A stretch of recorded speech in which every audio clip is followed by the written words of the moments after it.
सालों लग गए सबको ये बात समझाते समझाते कि स्टॉक मार्केट जुआ नहीं है, और गवर्नमेंट अगर इसको स्पेकुलेटिव इनकम में ट्रीट करता है फंडों को तो एक ही झटके में बता देगा कि ये आपका जुआ है। Okay, let's start without wasting time. अगर मैं बात करता हूं जो एफएनडो पे 30% टैक्स लेके आ रहे हैं, रिटेलर्स को बचाना है, ठीक है, वो मोटिव की वजह से 30% का टैक्स ला रहे हैं। मैं भी सारे मिथ्स आपके दूर करूंगा कि एक्चुअली में ये रिटेल ट्रेडर्स का ही नुकसान, रिटेल ट्रेडर मतलब छोटे लोग जो प्रॉफिट वगैरह बनाते हैं उन्हीं का नुकसान है एक्चुअली में, बड़े प्लेयर्स का तो नुकसान ही नहीं है ये।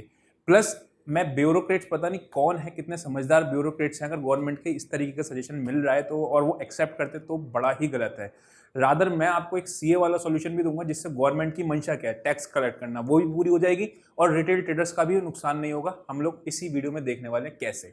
चलो, सबसे पहले, अगर हो सकता है बहुत से लोगों को नहीं पता हो कि एफएनडो की इनकम जो होती है वो बिजनेस इनकम अभी तक ट्रीट की जाती है। बिजनेस इनकम का मतलब क्या है? बिजनेस मैं कर रहा हूं, उसमें खर्चे भी होते हैं, उसमें कमाई भी होती है, तो खर्चे में काट के जो भी मेरी कमाई होती है उसके बीच में जो पैसा बचता है उसको प्रॉफिट बोलते हैं, और मैं उस पर टैक्स देता हूं। अभी तक एग्जिस्टिंग सिस्टम यही चल रहा था एफएनडो के ऊपर, एफएनडो यानी फ्यूचर एंड ऑप्शंस के ऊपर, ठीक है।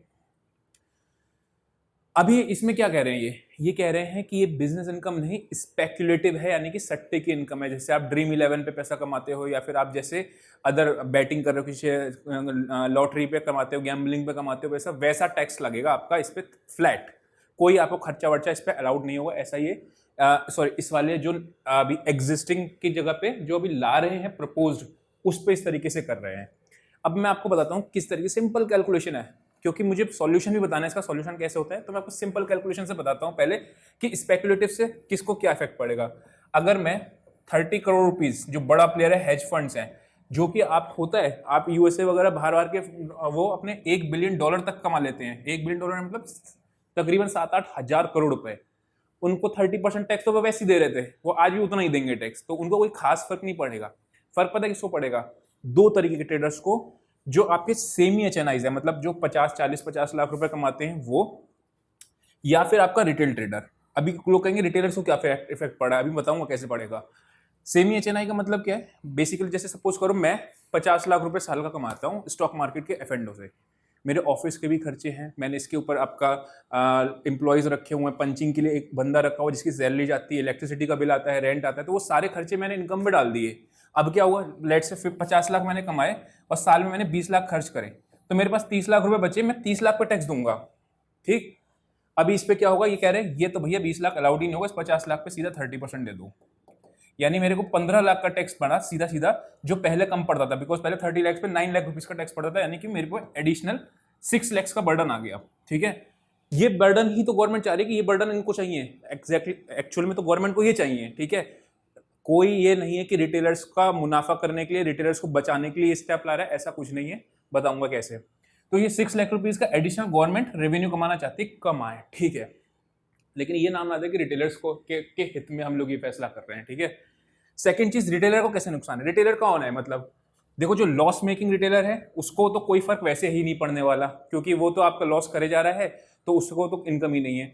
लेकिन जो रिटेलर सपोज 1 लाख से लेकर 10 लाख के बीच में कमा रहा है, उसको कितना दिक्कत होने वाली है। बिकॉज अगर मैं लेट से मैं 5 लाख रुपए का प्रॉफिट करता हूँ साल में, ठीक है, तो 5 लाख रुपए पे पहले मैं क्या करूंगा, मेरे खर्चे वगैरह है, पहले बात तो 5 लाख तो मेरी टैक्सेबल ही नहीं होने वाली है, राइट। तो मेरे को टैक्स तो वैसे जीरो बनने वाला है, स्लैब में आ जाऊंगा ना मैं 7 लाख वाले स्लैब में। लेकिन अब क्या कह रहा हूं, अगर मेरे पास सिर्फ और सिर्फ ट्रेडिंग ही सोर्स है, तो मैं 10 लाख रुपए भी कमा रहा हूं ना, तो सीधा 30% 3 लाख रुपए का टैक्स दे दूंगा। अगर मैं 2 लाख रुपए भी साल में कमा रहा हूं तो 60,000 रुपए का सीधा टैक्स दे दूंगा, कोई कुछ अलाउड नहीं, बिकॉज ये तो सट्टा है भैया, स्टॉक मार्केट, ऐसा बताया जा रहा है, ठीक। तो अभी आपको समझ में आ गया वो किस पे क्या इफेक्ट पड़ रहा है, बिजनेस इनकम से हटा के स्पेकुलेटिव इनकम को बनाने में क्या इफेक्ट पड़ रहा है। अब आते हैं इसके सॉल्यूशन पे। बहुत सिंपल से सॉल्यूशन है, किस तरीके से गवर्नमेंट का टैक्स, दोनों काम हो जाएंगे, रिटेलर का भी भला हो जाएगा और टैक्स भी बढ़ जाएगा, जो उनके ब्यूरोक्रेट्स को सुनना भी चाहिए और करना भी चाहिए, समझदारी से डिसीजन लेना है तो, ठीक है। सबसे पहले सरचार्ज को इंट्रोड्यूस करें, ठीक है। देखो, टैक्स अगर अगर मुद्दा टैक्स वसूलने का ही है, क्योंकि वो जो 6 लाख रुपए का मैंने डिफरेंस बताया था, वो 6 लाख रुपए ही वसूलने का अगर सरकार का मोटिव है, तो मैं बता रहा हूं ना, आप सरचार्ज लगाओ।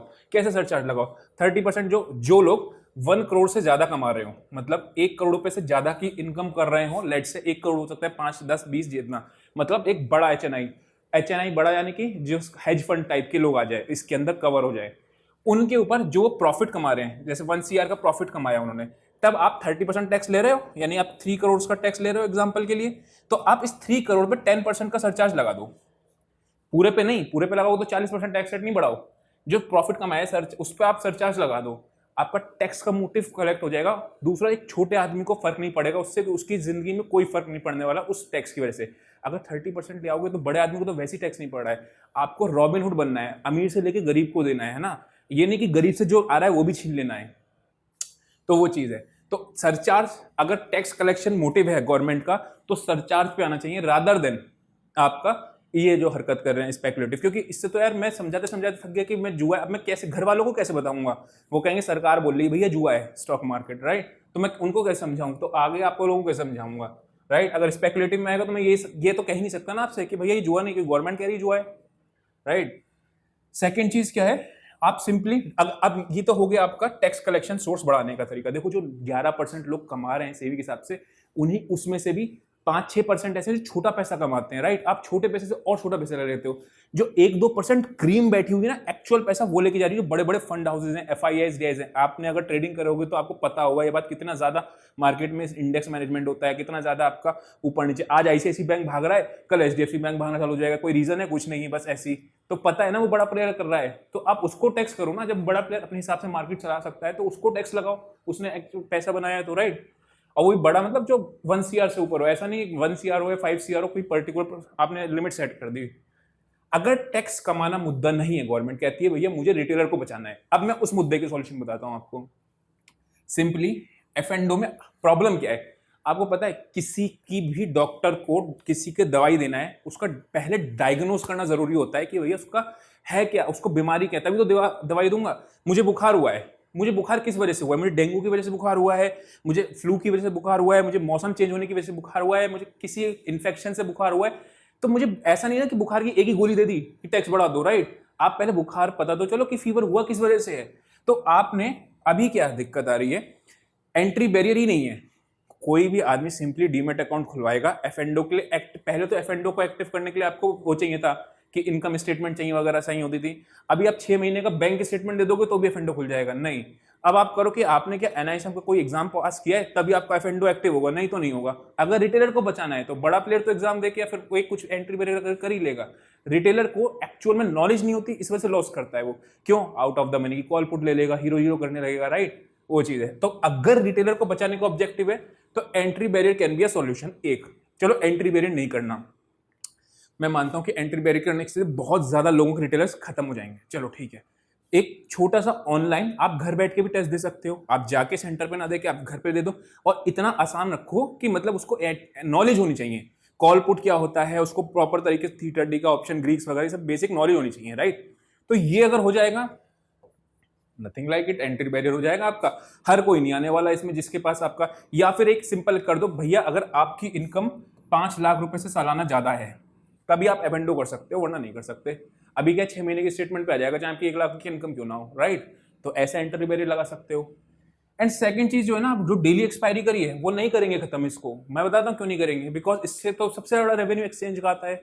अगर एक्सचेंज को अभी NSE को IPO लेके आना है, अगर अभी कर देंगे, डेली एक्सपायरी खत्म कर देंगे, तो एकदम से क्या होगा, ब्रोकरेज का चार्जेस का अमाउंट गिरना चालू हो जाएगा, और चार्जेस का अमाउंट गिरेगा तो IPO कैसे हिट होगा, राइट? तो ये तो आपका होने वाला नहीं है कि F&O की डेली एक्सपायरी, वो डेली तो आपको रिटेलर का, मुझे ऐसा लगता है पर्सनली, हो सकता है मैं गलत हूँ कंप्लीटली, देखो थोड़ा सा वैसे मैं भावनाओं में नहीं बह रहा हूँ, लेकिन मैं आपको वैसे बता रहा हूँ। मेरा कोई भी इंटेंशन ऐसा नहीं है कि मैं किसी गवर्नमेंट पे एलिगेशन लगा रहा हूँ, नहीं लगा रहा हूँ, कल को मेरे को पकड़ने मत बैठ जाना।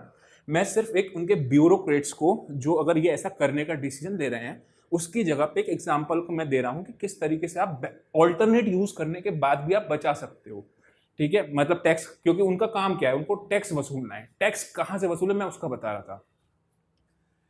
चलो, तो F&O की डेली एक्सपायरी आप बंद कर दो। जहां आपने डेली एक्सपायरी कर दी है वहीं तो लोग में आप डेटा उठवा लो किसी से भी। मैंने कल बात भी बताई थी डेली एसेस की वीडियो में कि आप देख लेना, सबसे ज्यादा पैसा लूज अगर कोई करता होगा तो एक्सपायरी पे करता होगा, कमाता भी एक्सपायरी पे होगा। क्योंकि जुआ तो एक्चुअली में डेली एक्सपायरी जुआ है ना भाई। 10 रुपए का ऑप्शन 100 रुपए करने आया है, यही तो जुआ है।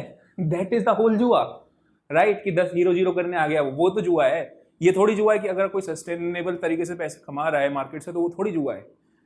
तो आप ये 3 सॉल्यूशंस पे अगर आप ध्यान दोगे, इससे क्या होगा, सेव, रिटेलर भी सेव हो जाएगा और टैक्स भी आपका बढ़ जाएगा, टैक्स कलेक्शन, जो आपका मेन मोटिव होना चाहिए था, राइट।